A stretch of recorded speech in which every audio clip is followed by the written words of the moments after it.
an empire that was not only powerful in its own time but is counted among the greatest and strongest civilizations in all of history, where cities glittered with wealth, where knowledge was given the status of worship, where scholars, doctors, and scientists could be found in every street, and whose army was so formidable that even the greatest powers of the world would think 100 times before daring to fight it. This was the era when Baghdad was not just a city but the center of the entire world, known as the brain of the world, from where knowledge traveled as far as Europe, where books written became a source of enlightenment for centuries, and where people believed that by the grace of God this city could never fall.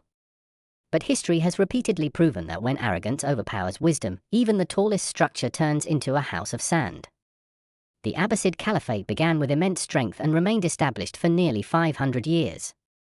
Over time, wealth continued to increase, but along with it, internal weakness also grew. Conspiracies filled the royal court, sincere advice diminished, flattery increased, those who spoke the truth were silenced, and honesty became dangerous, while the enemy had entered not from outside but from within.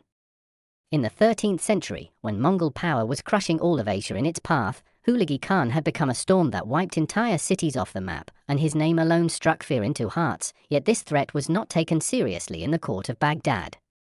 Abbasid Caliph al-Mustasim Billah was given false counsel and was told that the Mongols were merely issuing threats and would never dare attack the center of knowledge and faith. From here began the mistake that changed the course of history. The Caliph reduced the size of the army, delayed fortifying the city, and failed to prepare Baghdad for the danger that stood directly before it. When Hulagu Khan approached Baghdad with an army numbering in the hundreds of thousands, the people of the city still hoped that a treaty might be reached and that war could be avoided, but the Mongols had not come for mercy. In the year 1258, Baghdad was completely besieged, and then occurred one of the darkest chapters in history. The city gates were broken, blood flowed through the streets, mosques, schools, homes, and markets were destroyed, and no one was spared, whether elderly, children, or women.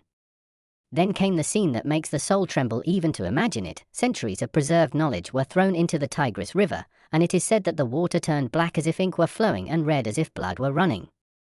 The books that could have freed humanity from ignorance were reduced to dust within days. The Caliph, who believed that nothing would happen to him, was taken captive, and with his death, the 500-year-old Abbasid Caliphate also came to an end. Baghdad, once a shining beacon of the world, became a silent ruin, and humanity was deprived of knowledge that perhaps can never be recovered. This was not merely the destruction of a city but a loss to all of human history, and here history taught a great lesson: wealth and power alone are never enough. When leadership closes its eyes and stops listening to truth, even the strongest walls collapse. If correct decisions had been made at that time, if honest advisors had been heard, if preparation had been done in time, perhaps the history of the world would be different today, but history is never written with if or perhaps. This story is not just a tale of the past, it is a clear warning for today that a nation which does not learn from its mistakes is doomed to be destroyed in the same way again.